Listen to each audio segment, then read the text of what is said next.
It's time for a wartime breakfast, lunch and dinner. Hi everyone, my name's Jake. Welcome to the Kitchen Scrap, where I'm currently challenging myself to learn to survive on British World War II rations for an entire year. You've been reading those communist newspapers again.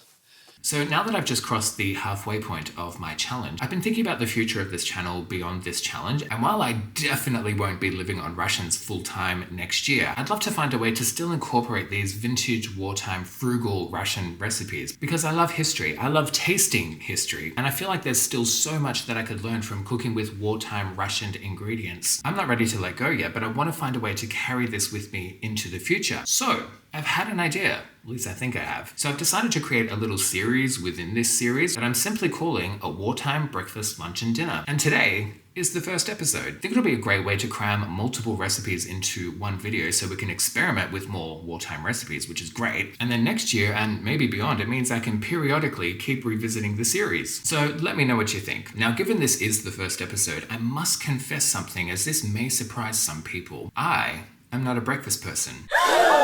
Never have been. Probably never will be. I'm just not hungry when I wake up in the morning. Before my year of rationing commenced, I typically started my day with 2 coffees. But now, because, in case you forgot, I gave up coffee, I start my day with 2 cups of tea instead. Now that's not to say that I don't eat 3 meals a day. I just eat them in a different order. So with both of my jobs, I work odd hours. For my main job, I'll start anywhere between 12 and 3 o'clock in the afternoon and then work into the evening. And for my bar job, I don't start until 5 or 6 in the evening and typically get home around midnight. So I'll start my day with my 2 cups of tea, I'll have a late lunch, and then somewhere between 8 or 9 o'clock in the evening, I'll have my main meal. And then a few hours after that, I'll have breakfast. Now, back in the day, that used to be a big bowl of midnight sugary cereal.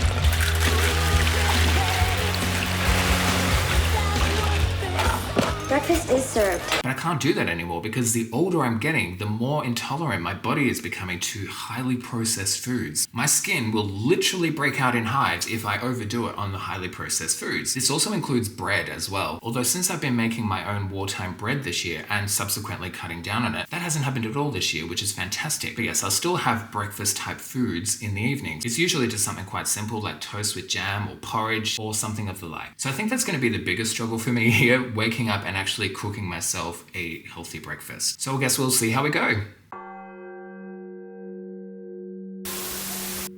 It's early, I'm cold, I'm tired. First things first, I need fortification. I simply cannot function without a strong morning brew. I want a cup of tea, and I want it now. Restoring life force. Please stand by. Nothing like it. Human status achieved. It is now safe to interact with the general public. So far for this channel, I haven't filmed in the mornings before. And I don't like it. But we'll soldier on, of course. This tea is everything right now. All right, let's crack on. So I've opted for a very simple breakfast this morning, the recipe of which is coming from this book here. Eating for Victory. This book is fantastic. It's basically a collection of all of the pamphlets and information that the Ministry of Food distributed during the war and throughout the rationing period. It's packed full of recipes and lots of tips on how to stretch out your ration and conserve energy. There's a section in here called Ways of Using Cheese. And there are a couple of breakfast dishes here. So the first one is a tomato and cheese savory. It's very simple, and I thought, why not give it a go? So for this recipe, you will need 4 tomatoes or a pound of cooked mixed vegetables. We're going to be using the tomatoes today. A pound of mashed potato, 3 ounces of grated cheese. I don't have 3 ounces, so I'm just using 2 ounces, which is my weekly ration. I'm blowing my whole cheese ration on this dish, so it better be good. And some salt and pepper. Couldn't be easier. So, let's get cooking. The recipe calls for 4 tomatoes, but I only have 3. It's going to be fine. First, we need to get some prep done, so we simply need to peel, chop, boil, mash your potatoes. Okay, so the potatoes are done, so we're just going to add some salt and pepper. Let's give that a bit of a mix. Now we're just going to pop it into a tray, spread it around a bit so it's nice and even. Next we just need to add the tomatoes. Now mine were extra juicy because they needed to get used up, which made them harder to cut into nice and neat slices, so they're pretty chunky, but they're still fine. It's gonna do the same job. I'm sure they'll taste great. 3 tomatoes was enough for this in the end. And last but not least, we're going to top it with our precious cheese Russian. 2 ounces of cheese was definitely enough for this recipe. Now the recipe states to just whack it under a grill until the cheese is nice and melted. I'm just going to stick this in the oven for 10-15 minutes. Okay, I've just taken it out of the oven. I ended up letting it go for 20 minutes because I wanted the cheese to get nice and golden. So let's give this a try. Don't know if you can see the steam, but it's still piping hot. It smells good. Oh my god, molten tomato. That is hot. It's nice. I mean, it's exactly what you would expect it to be. Potatoes, tomatoes, and cheese. The tomatoes give it a nice freshness. Is it revolutionary? No. Does it taste good? Yes. I won't grumble at this. I think I can actually get 3 breakfast servings out of this. It should keep well in the refrigerator and I'll just heat it up over the next 2 days. Everything's already cooked after all. Would I make it again? Probably. If you added some mushrooms, cooked in a little bit of butter and oregano, and maybe even some bacon, this dish would be bomb. Potatoes for breakfast, hey? I feel like I'm going to turn into a potato over the next few days. We're having potatoes for breakfast. There are going to be potatoes in my lunch and potatoes in my dinner. It's very wartime, isn't it? Potatoes! Anyways, I'm going to eat a little bit more of this and get my day on. So it's time to prepare my lunches for the week, and we're going to be using a tried and tested recipe from my all-time favorite. Food facts for the kitchen front. Now, leading up to this challenge last year, this was one of the recipes that I experimented with and I really enjoyed it. It's simple, it's delicious, and great for packed lunches. So we're going to be making vegetable turnovers. So for this recipe, you will need half a pound of short crust pastry using 5 ounces of national wheatmeal flour and 3 ounces of white flour, 2 ounces of dripping, we're just going to use margarine, 1 level teaspoon of baking powder, 1 level teaspoon of salt, and half a teaspoon of powdered sage. For the filling, you will need 1.5 pints of diced or grated vegetables and some gravy powder to sprinkle. Now, I'm actually going to double this recipe so I have enough to last me the whole week. So with the recipes I'm using for my lunches and dinners this week, it's going to require all 4 ounces of my margarine and 2 ounces of butter. But I don't actually have any butter at the moment. It's not because I've used it, it's because I just haven't stocked up on it. So I'm just going to replace it with 2 ounces of margarine instead because that's what I have on hand. So let's get cooking. So here are our very simple ingredients. For the filling, I'm just using potato and carrots because that's what I had on hand, and a little bit of parsley as well. So I just diced these up and then I boiled them for about 10 minutes just to get them going. But I didn't want to cook them all the way through because they're going to finish off in the oven. So I'm not sure if I'll have any of this filling left over, but I ended up using 1.5 pounds of potatoes and 12 ounces of carrots, which was just 3 medium-sized carrots. Now I've already measured out my flours, salt, and baking powder. By doubling the recipe, it worked out to be just under 1.5 pounds of flour. Now, something marvelous I've discovered, thanks to these wartime recipes, is the addition of a little sage in these savory pastries. Just gives it such a nice flavor, and a little goes a long way. So we're just going to add that now. Maybe half a teaspoon worth. Just give that a bit of a mix. And now we're just going to add the 4 ounces of margarine and just start incorporating that into the flour. So that's been blended, and now I'm just going to gradually add some cold water until it forms a dough. Making pastry is my happy place. Okay, we've got a nice short crust pastry now. It's nice and pliable, so it's time to start rolling this out. So I'm just going to do this in sections. You've just got to find that perfect middle ground where it's not too thick and it's not too thin. Now you can make whatever size turnover that you want. I'm just going to use this lid of a container as a stencil and just very delicately trace around that.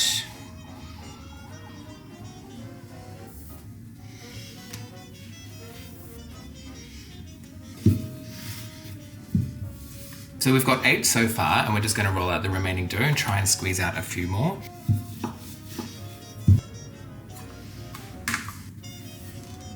So we ended up with 13, and I've just got a tiny bit left over, which I'll use for some flourish on the top, I guess. So now it's time to assemble them. So I've just got some water here, and I'm just going to go around the edges of a couple of them to help them stick, and then layer on some filling.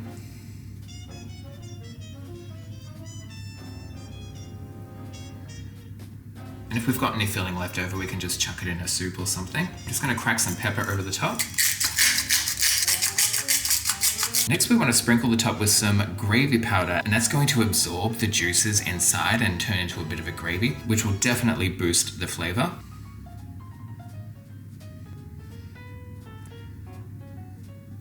And then just a little sprinkling of parsley. You don't have to add parsley, of course, it's just for flavoring. And now we just want to seal them up like a dumpling. So I'm just going to try and hold the filling inside as I turn it over.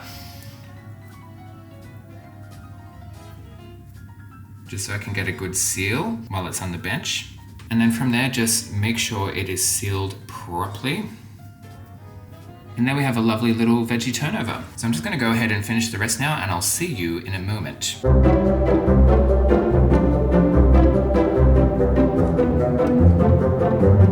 Okay, so they're all put together. So I don't know what I was thinking earlier, because I'm pretty sure that I said I had 13 pastry discs. However, that is not the case. I have 11. Now, I did end up using all of the pastry because I had to doctor a couple of them. As I was folding it over, the pastry split, so I just stitched it back up again. And with the very last of the pastry, I just put a few pastry balls on top of a couple of them. So nothing went to waste. So last but not least, we're just going to brush these with a little milk. So this will help turn them a nice golden brown color. And I'm just gonna have a shot of milk. It's okay, I'm not driving. Delicious. Just in case I didn't say this earlier, I did go around and poke these with a fork just to help let the steam escape as they're cooking. As with most wartime recipes, it doesn't actually give me an oven temperature. It just says to cook in a brisk oven. So I've got mine on 200 fan force, and we're going to cook it for about 20-25 minutes, or until the pastry is done. Okay, so they're finished baking. I ended up cooking them for about 25 minutes. They're nice and rustic. Now I've actually just finished my dinner, which is the next recipe you're about to see, so I'm not going to do a taste test for these ones. I've also made these before, and I know these are delicious, but I will cut one open for you. And it's exactly what you would expect. Now these are really great for packed lunches, and I have enough for the whole week essentially, so I'll be able to have 2 on 4 of the days, and then on the other 3 days I'll be able to have 1. And if I'm still hungry, I can just have a small portion of soup or a sandwich or something to accompany it. But I'm quite pleased with how these turned out, and I look forward to tucking into them over the next week. Okay, I lied. I decided to try half of one. I'm not sure if you can see that better now, but the gravy powder has mixed with the juices and turned into a proper gravy. And of course, I couldn't resist putting a little squirt of tomato sauce on top. Absolutely delicious. Highly recommend. Alright, it's dinner time, but brace yourselves, friends, as this may come as a shock to some of you, because I am going to be cooking with real meat. That was acting. Thank you. You love me. You really love me.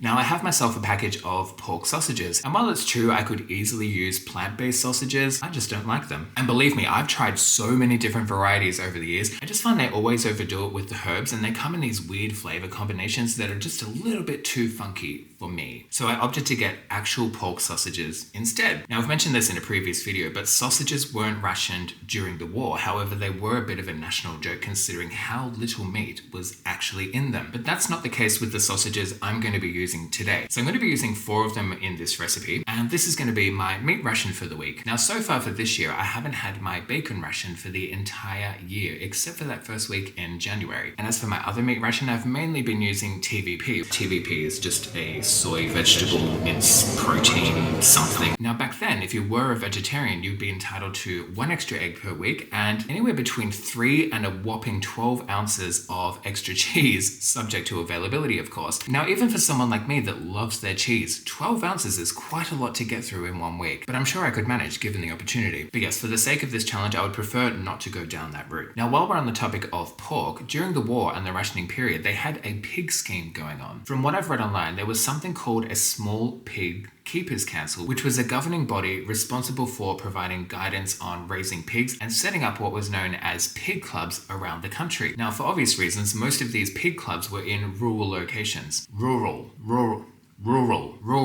Does anyone else struggle to say that word? Rural. Anyways, people were encouraged to join pig clubs if they could. So it would be someone's responsibility to house and look after the daily needs of the pig. But if you were part of the club, you would also go along to help keep the site clean and donate your kitchen scraps to help feed and raise the pig. And once it was time to slaughter the pig, half of it went to the government and the remaining half was divided amongst those in the pig club, who essentially helped to raise it by donating their kitchen scraps and whatnot. Now, it wouldn't have been a lot of meat, of course, but it would have been something a little bit extra to help you get by. Now, I don't know if the UK did this as well, but over in America, the government actually encouraged people to donate any excess fat that they'd rendered from their cooking, especially bacon fat, which would then be turned into glycerin to make bombs. So in a weird sense, they were kind of making bacon bombs. So for my dinners this week, we're going to be making vegetable broth with sausage dumplings, the recipe of which can be found in this book here. Eating for victory. For this recipe, you will need, for the dumplings, 4 ounces of self-raising flour or 4 ounces of plain flour and 2 teaspoons of baking powder, 1 teaspoon of salt, 1 ounce of chopped suet or dripping, we're just going to use margarine, a tablespoon of chopped parsley, 4 ounces of sausage meat and water to mix. For the vegetable broth, half a pound of carrots, 3 ounces of turnip, 3 ounces of onion or leek, 4 ounces of chopped outer cabbage leaves, half a pound of potatoes and 2 pints of stock. Now, as always, we're just going to be using this recipe as a guide because I am going to bulk cook this. And when it comes to the dumplings, I'm going to double the recipe. So let's get cooking.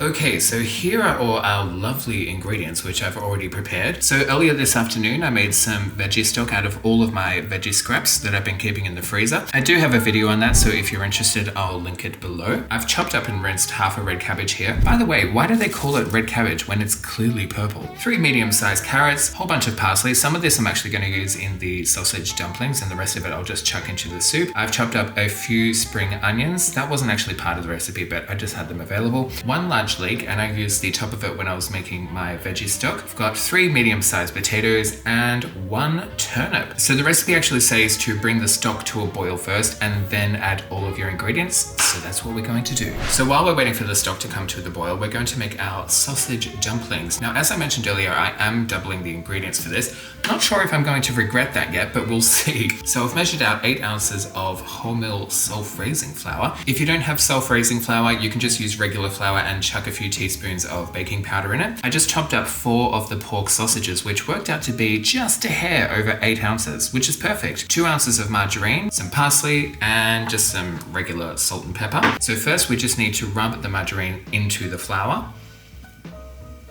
Should we get it all? I don't know why I love the feeling of this so much. Just keep doing this until it resembles breadcrumbs, I guess. Then we're just gonna add some salt, some pepper, chuck in some parsley, and the sausage meat. Oh God, this feels gross. Oh, and then mix it all together. And I really just want to try and make sure that that sausage meat is evenly distributed. Next it says to add a little bit of water until it basically forms a stiff dough. Not sure if I added too much. It's a little on the wet side, but I think it's gonna be okay. Famous last words. I don't know. I think I'm gonna add a little bit more flour to this just in case. Just a little bit. I totally forgot we need some additional flour, so once the dumplings have been made, we have to coat them in flour. Just add a little bit more. That's feeling much better. It's not as sticky. I just added too much water before. That pork sausage meat smells really good. Now I think it said to make into 8 dumplings, so theoretically we should get 16. But I don't want to make them too big because I feel like these are going to expand once they start cooking. Let's just start with a sensible size. Is that a sensible size? I don't know. I feel like that's going to turn out huge, right? I'm scared. What if I do half of that? I feel a lot better about this size, so we're just going to make lots of mini ones. But of course, they're all going to be odd shapes. And just keep on going until they're all done.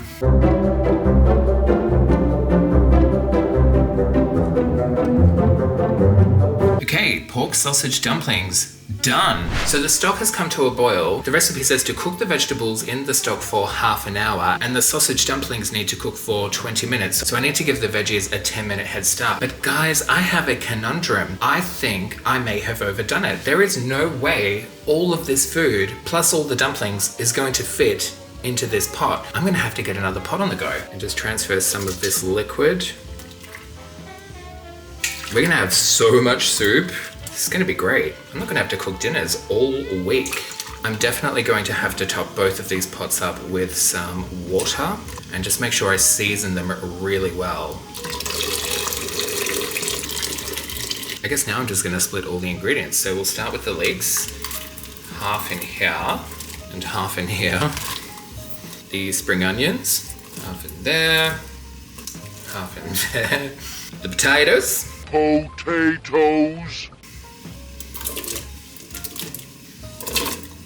Le carrot. turnip, cabbage,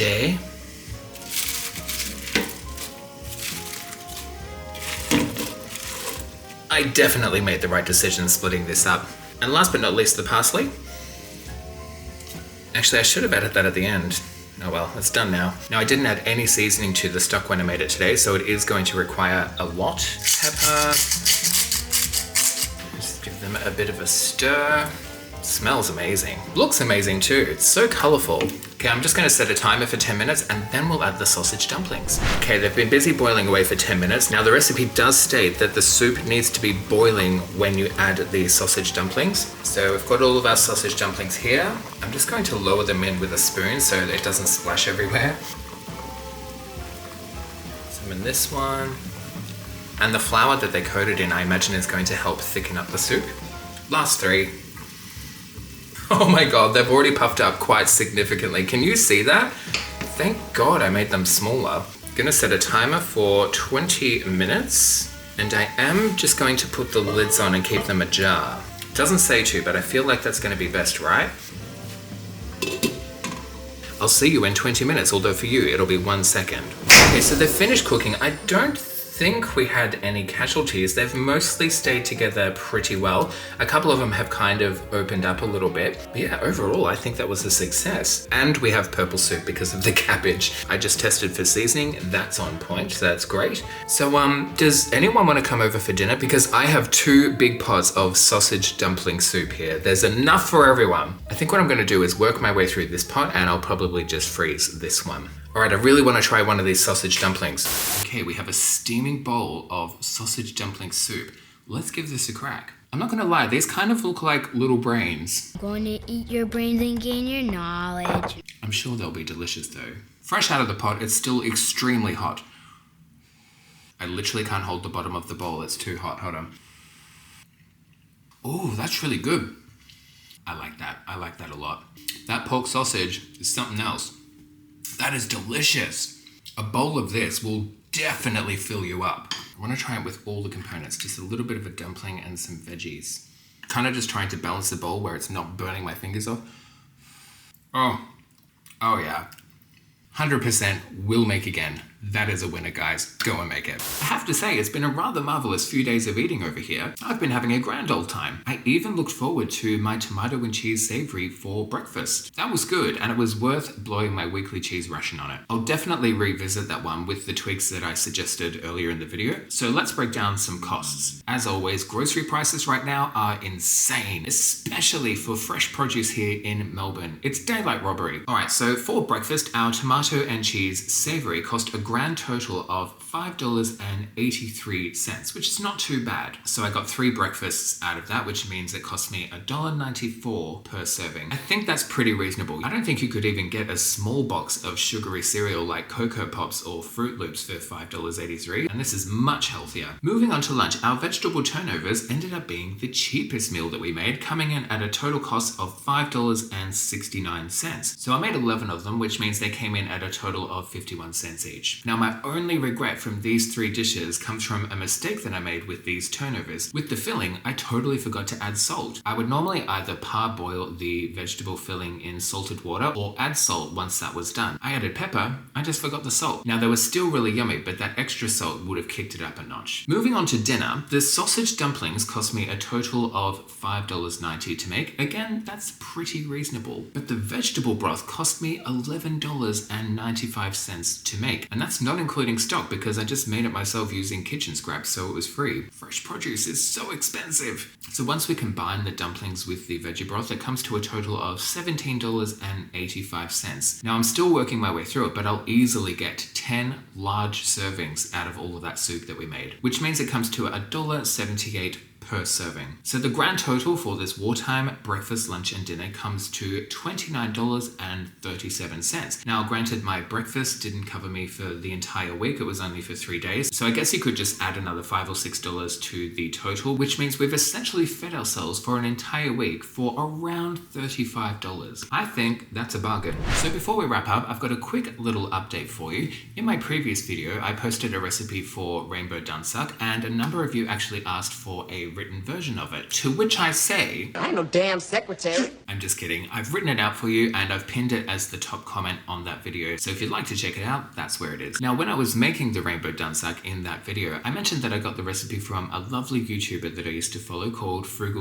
Sadly, she no longer makes content for YouTube and she's deleted her library. But after posting that video, so many of you mentioned in the comments that you also used to follow Frugal Joe as well, which was so lovely to hear. Now, I have a little Frugal Joe update for you because after I posted the video, she reached out and I'm happy to report that all things are well. She's living her best peaceful life offline, but she's safe and happy. Although I'm not gonna lie, I did try and coax her back onto YouTube.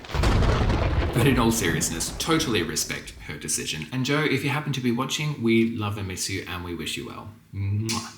So if you've made it this far, thank you very much for watching, everyone. Let me know what you think of the first episode of a wartime breakfast, lunch and dinner. And until next time, Keep calm and do yourselves a favor. Make sausage dumpling soup. roll!